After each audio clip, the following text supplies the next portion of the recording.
네, 우리 이 시간 서로를 향해서 축복하기 원합니다. 자, 우리 이렇게 한번 축복해 보겠습니다. 당신은 축복받은 사람입니다. 아멘, 아멘. 네, 제 목소리가 잘 들리시나요? 예, 좋습니다. 자, 우리 한 번 더 축복하겠습니다. 당신 때문에 대한민국은 축복받았습니다. 아멘, 아멘, 할렐루야, 아멘. 오늘 리바이벌 코리아 여의도 광장 집회 오신 여러분들을 주님의 이름으로 축복합니다. 예, 저는 라이프교회 김주영 목사입니다. 이 시간 성령께서 이 강단을 축복해 주실 것을 믿습니다. 또 선포되는 말씀에 기름 부어 주실 것을 믿습니다. 그리고 말씀을 듣는 모든 분들 가운데 순종할 수 있는 믿음이 부어질 것을 믿음으로 선포합니다. 아멘. 자, 우리는 리바이벌 코리아라는 방향성을 가지고 이 자리에 모였습니다. 리바이벌 부흥이죠. 부흥은 반드시 회개 이후에 옴을 믿으십니까? 아멘. 그래서 우리의 모임은 정치 모임이 아니라 기도 운동인 줄 믿습니다. 특별히 회개 기도 운동입니다. 우리는 왕 같은 제사장으로서 오늘 이 나라의 또 민족의 모든 죄를 끌어안고 예수님의 십자가 앞으로 나아가야 할 제사장적 부르심이 있음을 믿습니다. 자, 그러면 우리가 회개해야 되는 것은 무엇일까요? 여러분들은 나라와 민족을 위해서 기도하실 때 어떤 회개 기도를 많이 하십니까? 때로는 우리의 기도가 방향이 없는 것처럼 허공을 치는 기도일 때가 많이 있습니다. 그래서 말씀에 붙들고 기도해야 되는 것이고 분명한 방향성을 가지고 기도해야 될 줄 믿습니다. 오늘 이 시간 우리가 회개하기 원하는 것, 저는 특별히 어떤 정치인을 비난하거나 또 참담한 현실에 분노로 허공치는 기도를 하고 싶지 않습니다. 집회 설교를 부탁을 받고 가만히 기도했습니다. 주님, 왜 저에게 이렇게 중요한 집회 설교를 맡기셨나요? 부족한 제가 어떤 메시지를 함께 나누어야 할까요? 기도하는데 하나님께서 명확한 감동을 주셨어요. 이 자리에서 꼭 나누어야 하는 말씀이 있습니다. 그것은 우리가 반드시 회개해야 되는 부분입니다. 한번 제목을 다시 한번 읽어볼까요? 제목이 안 나오나요? 자, 오늘 제목은 나만의 평화를 회개합니다. 나만의 평화를 회개합니다. 오늘 말씀을 성경 몇 구절과 또 과거 역사적인 사건을 함께 나누고 또 기도하는 시간을 갖고 싶습니다. 자, 우리 한 번 더 본문을 다시 한 번 더 읽어보도록 하겠습니다. 잠언 29장 18절 말씀. 네, 나오나요? 잠언 29장 18절 말씀. 네, 한번 읽어보겠습니다. 시작.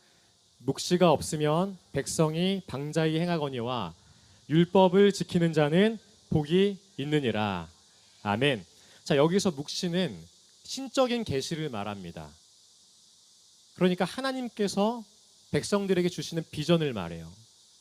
하나님의 비전이 없으면 하나님의 백성은 방자하게 행한다고 성경은 말하고 있습니다. 방자하다라는 것은요, 고삐 풀린 상태를 말해요. 그러니까 하나님의 비전이 없으면 고삐 풀린 삶을 살게 될 수밖에 없다는 것입니다. 무슨 뜻인가요? 목적 없이 산다는 거예요. 왜 사는지, 무엇을 위해 사는지, 무엇을 향해 살아가는지 모른 채 그냥 흘러가는 대로 산다는 것입니다. 하나님의 비전이 없을 때요. 너무 안타깝지 않나요? 그런데 이상해요. 하나님의 백성들에게 왜 하나님의 묵시가 없을 수가 있을까요? 우리가 믿는 하나님은 날마다 우리에게 말씀해 주시는 하나님인 줄 믿습니다. 날마다 말씀해 주세요. 만나와 같은 말씀으로 날마다 우리에게 말씀하셔서 우리가 어디로 가야 하는지, 우리가 무엇을 바라봐야 하는지, 오늘 하루 우리가 순종을 어떻게 순종해야 되는지 날마다 말씀해 주시는 하나님이신데 어떻게 하나님의 백성들에게 묵시가 없을 수가 있을까? 이게 어떻게 가능할까요? 그것은 백성들이 들으려 하지 않기 때문이에요. 들으려 하지 않기 때문에, 하나님의 뜻을 알려고 하지 않기 때문에. 구약의 역사는 창조에서 시작해서 죄로 인해서 추락하고 결국 예수 그리스도가 오셔야만 했던 이야기입니다. 하나님께서 끊임없이 말씀하셨지만 이스라엘 민족은 듣지 않았고 회개하지 않았고 결국엔 완전히 망해버린 역사가 이 구약의 이야기예요. 이 구약의 이야기들 가운데 하나님의 은혜가 풍성했지만 이 은혜를 외면했던 이야기, 이것이 구약의 이스라엘의 이야기입니다. 하나님은 회개하라고 수많은 선지자들을 보냈지만 끝까지 돌이키지 않아서 멸망에 이른 것이 구약의 역사예요. 그래서 예수님께서 오셔야 했고 이 예수님께서 말씀하십니다. 뭐라고 말씀하시나요? 회개하라, 천국이 가까이 왔느니라. 회개를 말씀하세요. 회개라는 것은 하나님의 말씀을 듣고 방향을 돌이키는 것을 말하지 않습니까? 그러니까 듣지 않아서 망한 이 민족에게 들어야 된다는 말씀을 하시는 거예요. 또 이런 말씀하십니다. 들을 귀 있는 자는 들어라. 들을 귀가 있는 자는 이제는 그만 자신의 뜻과 자신의 생각을 따라 살아가고 하나님께서 말씀하시는 그 말씀에 따라 하나님의 나라, 그 통치 안에서 살아가라는 것을 말씀하십니다. 말씀을 듣고 순종하기만 하면 너희의 삶 가운데 30배, 60배, 100배의 열매를 거둘 수 있다. 들어야 거둘 수 있다 말씀하시는 거예요. 그러나 듣지 않고 알려고 하지 않으면 우리는 하나님의 뜻을 알 수가 없게 되는 것입니다. 이런 이야기를 서두에 꺼낸 이유는 이것이 오늘날 한국교회가 회개해야 하는 아주 중요한 지점이기 때문입니다. 한국교회가요, 잃어버린 하나님의 말씀이 있다는 거예요. 한국교회가 듣지 않았던 하나님의 묵시가 있다는 거예요. 그렇다면 한국교회가 하나님께 듣지 않아서 잃어버린 비전은 어떤 것일까? 부활하신 예수님은 이 땅을 떠나시면서 모든 교회에게 비전을 주셨습니다. 그것이 뭐죠? 모든 민족을 제자로 삼으라는 것이죠. 놀랍게도요, 딱 이 한 가지 명령을 주세요. 너희는 가서 모든 민족을 제자로 삼아라. 모든 민족을 제자로 삼기 위해 가야 하고 세례를 베풀어야 하고 말씀을 가르쳐 지켜야 한다고 말씀하십니다. 왜요? 모든 민족을 제자로 삼는 것이 예수님에겐 가장 중요한 단 한 가지의 소원이었기 때문이죠. 그래서 이것을 위해서 예루살렘에서 시작된 복음이 땅끝까지 향하기를 명령하셨습니다. 그래서 각 민족의 교회는, 각 민족에 세워진 교회는 그 민족, 그 나라의 복음화를 위한, 그 나라의 국가의 복음화를 위한 사명을 감당해야 합니다. 한국 교회는 한국 복음화를 위해서 힘써야 합니다. 일본 교회는 먼저 일본 복음화를 위해서 힘써야 합니다. 미국 교회는요, 미국 땅의 복음화를 위해서 힘써야 합니다. 너무 당연한 이야기지 않습니까? 그렇다면 한국 교회가 감당해야 할 한국 복음화의 범위가 있어요. 한국 복음화의 범위. 한국 복음화의 범위는 어디까지일까요? 대한민국 헌법 3조를 아시나요? 제가 읽어드리겠습니다. 대한민국의 영토는 한반도와 그 부속 도서로 한다. 한 번 더 읽어드리겠습니다. 헌법 제3조입니다. 대한민국의 영토는 한반도와 그 부속 도서로 한다. 즉 헌법에 근거하면요, 대한민국의 영토는 남한만이 아니에요. 대한민국의 영토는 한국 교회가 감당해야 할 복음화의 영역은 남한만이 아니라 한반도 전체라고 헌법에는 제시되어 있습니다. 헌법 속에는 한반도 복음화를 향한 어떤 강한 의지가 담겨 있어요. 여러분, 이것은 우연이 아닙니다. 헌법은 1948년 7월 17일에 제정이 되었습니다. 그런데 중요한 것은 헌법이 제정되기 약 2달 전에 재헌국회가 열려요. 그러니까 우리나라 첫 번째 국회입니다. 이 재헌국회가 열리는데 놀라운 것은 이 재헌국회가 시작될 때 기도하며 시작됩니다. 이 사실을 알고 계십니까? 여러분, 우리나라는요, 기도하며 시작된 나라입니다.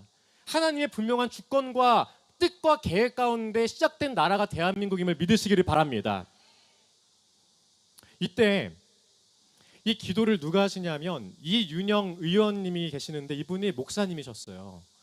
이 이윤영 목사님이 국회 개회 기도를 하실 때 그 기도 속에 민족 복음화를 향한 강력한 비전이 담겨 있는 기도를 선포하세요. 제가 그 기도문의 일부를 읽어드릴게요. 하나님이여, 원치 아니한 민생의 도탄은 길면 길수록 이 땅의 악마의 권세가 확대되나 하나님의 거룩하신 영광은 이 땅에 오지 않을 수 없을 줄 저희들은 생각하나이다. 원컨대 우리 조선 독립과 함께 남북 통일을 주시옵고 또한 민생의 복락과 아울러 세계 평화를 허락하여 주시옵소서. 아멘. 이 기도의 핵심은 세 가지예요. 첫 번째는 민생의 복락, 두 번째는 남북 통일, 세 번째는 세계 평화입니다. 1948년 당시 대한민국은 일제로부터 해방된 지 얼마 안 된 아주 가난한 나라였습니다. 그래서 당시 한국의 지도자들은 이 민생의 복락, 꼭 대한민국이 잘 사는 나라가 되기를 너무나 바라고 소망했어요. 말 그대로 선진 한국이 되기를 바랐습니다. 그런데 거기서 멈추지 않았습니다. 북한의 복음화, 더 나아가 세계 선교까지 감당하는 대한민국이 될 것을 기도하며 선포했습니다. 남한에서 자유민주주의 대한민국이 세워질 때 이미 북한에는 공산주의 정권이 세워져 있었습니다. 그래서 당시에는 단일 정부로 대한민국이 시작되지 못하고 북한에는 공산주의 정권, 남한에는 자유민주 체제 안에서 나라가 시작될 수밖에 없는 그 아픔이 있었습니다. 그러나 당시 한국의 지도자들은 북한을 포기하지 않았어요. 북한에도 예배할 자유, 선교할 자유가 있기를 바랐습니다. 그래서 이 사명을 그대로 대한민국 헌법에 담아놓은 것이에요. 대한민국의 영토는 남한만이 아니라 한반도 전체라는 것을 명시했습니다. 하나님께서 통치하실 이 나라는 남한 땅만이 아니라 북한, 한반도 전체라는 것을 당시 한국의 지도자들은 헌법에 그대로 기록한 것이에요. 그리고 더 나아가서 그렇게 세워진 거룩한 대한민국은 세계 선교하는 선교 한국이 될 것을 꿈꾸며 헌법을 제정했습니다. 정리하면요, 이 재헌국회의 기도는 이렇게 요약할 수 있어요. 하나님, 이 땅에 민생의 복락을 주시면 정말 가난한 이 나라가 잘 먹고 잘 사는 선진 한국에 축복을 주시기만 하면 우리는 북한 구원 이루고 열방의 복음 전하는 선교 한국의 사명을 이루겠습니다. 이것이 당시 초대 우리나라가 시작되어질 때의 지도자들의 기도문이었습니다. 그 놀라운 것은요, 하나님께서 이 기도에 조건적으로 응답을 해주셨어요. 하나님은 이 조건적인 기도에 응답을 해주셨어요. 한강의 기적이라 불리는 놀라운 경제 성장을 허락해 주셨습니다. 이 한강의 기적이 이게 설명이 안 돼요. 전 세계 역사 가운데 이랬던 경우가 없습니다. 전무후무한 엄청난 경제 성장을 허락해 주셨습니다. 그리고 그 중심에는요, 교회가 있었어요. 당시 세계에서 가장 큰 교회도 이곳 여의도 땅에 세워졌습니다. 하나님을 예배하고 섬겼던 남한은 경제적으로 엄청난 축복을 받았고 영적으로도 엄청난 축복을 받았습니다. 하나님의 평화가 이 땅에 임한 것이에요. 그러나 이 평화는 남한만의 평화였습니다. 같은 시기에 북한에서는 교회가 완전히 사라졌습니다. 원래 당시에는 남한과 북한의 교회들 가운데 북한 교회가 더 강했습니다. 1907년 북한 평양에서 부흥이 일어나고 그 부흥의 흐름이 전 한반도로 퍼져나갈 때 사실 교회는 북한에서 더 뜨겁고 더 많은 어떤 역사들이 일어나고 있었습니다. 그러나 이것이 체제 안에서 갇혔을 때 북한 교회는 무너지기 시작했습니다. 수많은 그리스도인들이 박해를 받았고 예수를 믿는다는 이유로 가족들이 정치범 수용소로 끌려갔습니다. 어떤 이들은 죽는 것이 두려워서 예수를 부인하기도 했습니다. 예수를 믿지 않아도 굶주림과 죽음을 피할 수 없었습니다. 1990년대 이 말미에 고난의 행군이라는 것이 있었는데 이 시기에 북한에서 약 300만 명이 대량으로 굶어 죽는 일들도 있었습니다. 그러니까 북한 주민은요, 지옥과 같은 현실 가운데 예수를 믿을 수가 없었고 그래서 예수 믿지 못하고 죽어서도 지옥 갈 수밖에 없는 처지에 놓였습니다. 남한은 평화로웠지만 북한은 지옥이었어요. 그리고 이 상황은 2025년 지금까지도 계속되고 있습니다. 왜일까요? 한국교회가 묵시를 잃어버렸기 때문이에요. 한반도를 향한 하나님의 비전을 잃어버렸기 때문입니다. 남한의 평화, 남한만의 평화를 구했기 때문이에요. 부흥하던 한국교회는 나 자신만의 평화를 구했습니다. 내 가족, 내 노후, 나의 안락함, 내가 먹고 사는 문제만을 위해서 기도했습니다. 북한 복음화를 위한 기도, 죽어가는 동포들을 위한 중보기도, 북한의 공산주의 정권이 무너질 것을 위해서 선포하는 기도는 점차 사라지기 시작했어요. 하나님은 이 땅의 민생의 복락을 주셨지만 우리는 안타깝게도 사명을 잃어버렸어요. 인도적 지원을 하면 북한 주민을 돕는다고 생각했지만 실상은 북한 정권을 더 견고하게 만들었고, 그렇게 만들어진 여러 가지 무기들, 핵무기들, 위협들은 이젠 남한을 공격하고 있는 지경에 놓였습니다. 한국교회는 북한 정권을 향해 영적 전쟁하지 않았습니다. 평화 통일이라는 낭만적인 기도를 했습니다. 그런데 여러분, 공산주의와 자유민주주의가 평화적으로 통일할 수 있나요? 하나님을 인정하지 않는 체제와 하나님을 인정하는 체제가 하나 될 수 있나요? 한국교회는 수십 년간 평화 통일을 위해서 기도했지만 북한 정권이 평화적으로 무너질 것에 대해서는 기도하지 않았고, 죽어가는 2,400만 북한 동포들을 위해서는 사실 기도하지 않았습니다. 이승만 대통령은 1953년 정전 직후에 이렇게 외쳤습니다. 동포여, 희망을 버리지 마시오. 우리는 여러분을 잊지 않을 것이며 모른 채 하지도 않을 것입니다. 북쪽 우리의 강토와 동포를 다시 찾고 구해내자는 목표는 계속 남아있으며 결국 성취될 것입니다.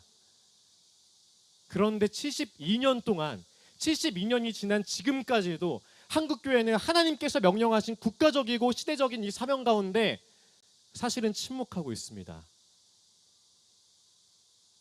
잠들어 있습니다. 말씀을 좀 정리하겠습니다. 좀 오늘은 기도하는 시간을 갖기 위해서 말씀을 좀 짧게 나누고 기도하기 원합니다. 우리는 오늘 남한의 정치 상황을 남한만의 문제로 보아서는 안 됩니다. 한반도는 매우 중요하고 영적인 땅입니다. 대륙의 공산주의 세력과 해양의 자유민주주의가 맞부딪히는 그 영적 전쟁의 중심에 있는 것이에요. 그래서 치열한 영적 전쟁이 벌어지는 장소입니다. 오늘 우리가 이 자리에 모인 이유도 정치 집회를 하기 위함이 아니라 영적 싸움을 하기 위해서 모인 것이지 않습니까? 이것이 영적인 일이기 때문에 기도로 싸우기 위해서 모인 것이지 않습니까? 이 땅의 본질은 영적이에요. 그래서 이 모든 흐름은 사실 북한을 빼놓고는 이야기할 수가 없는 것이죠. 북한의 공산주의 정권이 평화적으로 무너져 내릴 때 남한을 뒤덮은 공산주의의 악령들도 힘을 잃게 될 것을 예수의 이름으로 선포합니다. 북한 정권이 무너질 때 북한의 교회가 세워질 것을 예수님의 이름으로 선포합니다.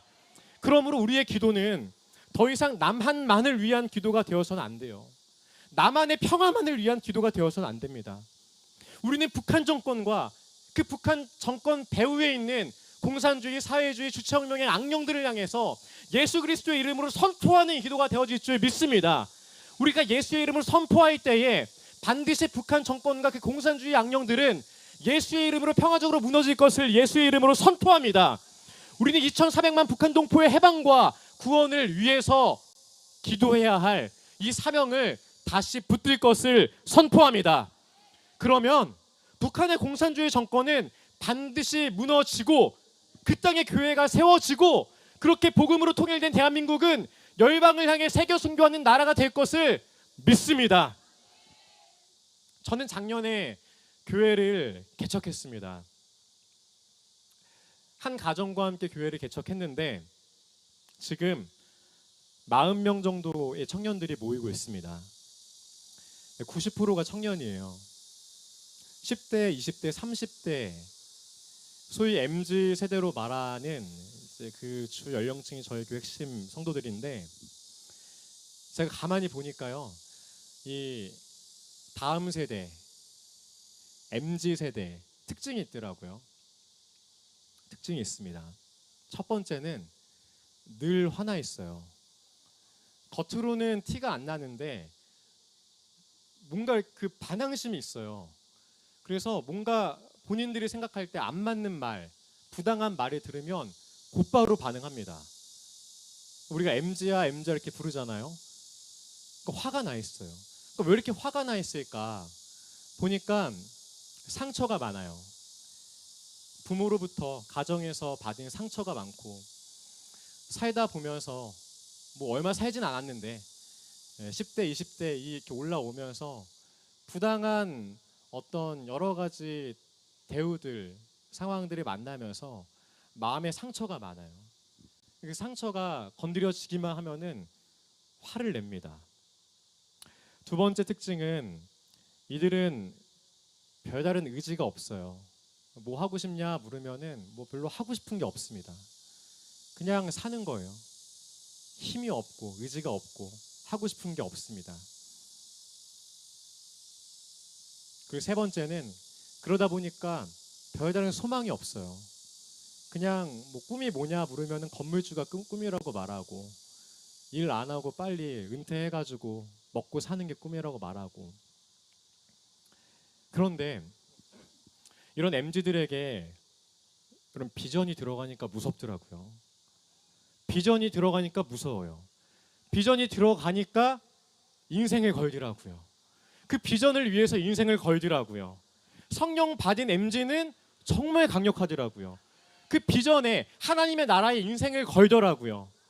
저희 교회는 북한이 열리면, 북한 정권이 예수 그리스도의 이름으로 평화적으로 무너져 내려서 북한이 열리면 저희는 들어갈 꿈이 있습니다. 올라가서 지금 32,000개의 김일성, 김정일 동상이 무너진 그 자리에 교회를 세울 것을 꿈꾸고 있습니다. 이를 위해서 준비하고 있습니다. 남한의 평화가 아니라, 남한만의 평화가 아니라 진정한 한반도의 샬롬을 위해서 기도하고 준비하고 있습니다. 그리고 더 나아가서 우리의 비전이 우리의 다음 세대 자녀들에게 흘러갈 것을, 유업으로 흘러갈 것을 준비하고 있습니다. 10대, 20대가 이런 준비를 하고 있습니다.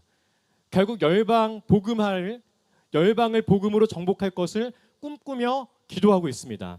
사랑하는 여러분, 함께 기도해 주시길 바랍니다. 대한민국은 절대로 망하지 않습니다. 이 자리에 눈이 오나 비가 오나 폭염이 와도 그것보다 더 뜨거운 열정으로 이 자리를 지키며 눈물로 기도하는 여러분들이 계시기 때문에 대한민국은 하나님께서 절대로 망하게 내버려 두지 않으실 줄을 믿습니다. 도리어 이 나라가 기도하며 시작하게 하신 하나님은 우리나라를 향하신 하나님의 뜻과 계획이 반드시 이루어지게 하실 것을 믿음으로 선포합니다.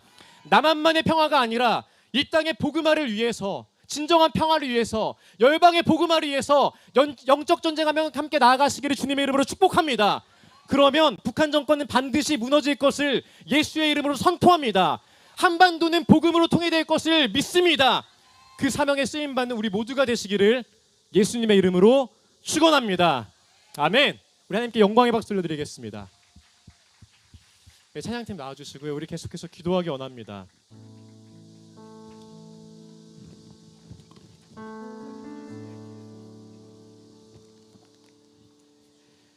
세 가지 정도만 기도하고 마무리하려고 합니다.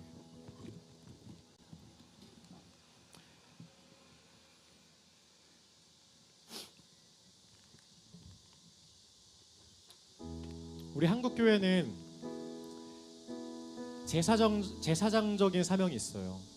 주님은 우리를 왕같은 제사장이라 부르셨습니다. 제사장은요, 군림하고 통치하는 것이 아니라 하나님과 죄인 사이에서 중재하는 역할을 감당하지 않습니까? 회개라는 것은 우리가 제사장으로서 이 나라와 민족의 죄를 끌어안고 그것이 나의 죄임을 겸손하게 인정하며 십자가 앞으로 가지고 나아가서 이 땅의 죄와 모든 저주를 하나님의 생명으로 바꾸어야 할 사명이 있습니다. 한국교회가 나 자신만의 평화, 남 한 땅만의 평화를 구했던 것을 회개하길 원합니다. 하나님 생명을 주셨고 하나님 나라의 축복을 주셨지만 나만 잘 먹고 잘 살고 잘 믿고 그것이 구원받은 삶이라 생각했던 이 한국교회의 비전 잃어버린 이 삶을 회개합니다. 생명을 주신 것 감사하지만 주신 생명으로 하나님 나라 이 땅의 민족 복음화를 위해서 사명 감당하지 않았던 그 우리의 나태함을 회개합니다. 이것이 나의 죄임을 회개합니다. 이것이 우리의 죄임을 회개합니다. 주님, 우리의 회개 기도를 통하여서 아브라함의 중보와 같이 이 나라가 다시 일어나고 이 나라에 다시 부흥이 시작될 것을 믿습니다. 우리 시간 주의 이름 한번 부르짖고 나만의 평화를 구했던 이 한국교회의 모든 죄악과 나태함을 우리가 회개하시면서 우리 주여 한번 부르시고 기도하며 나아갑니다. 기도하겠습니다.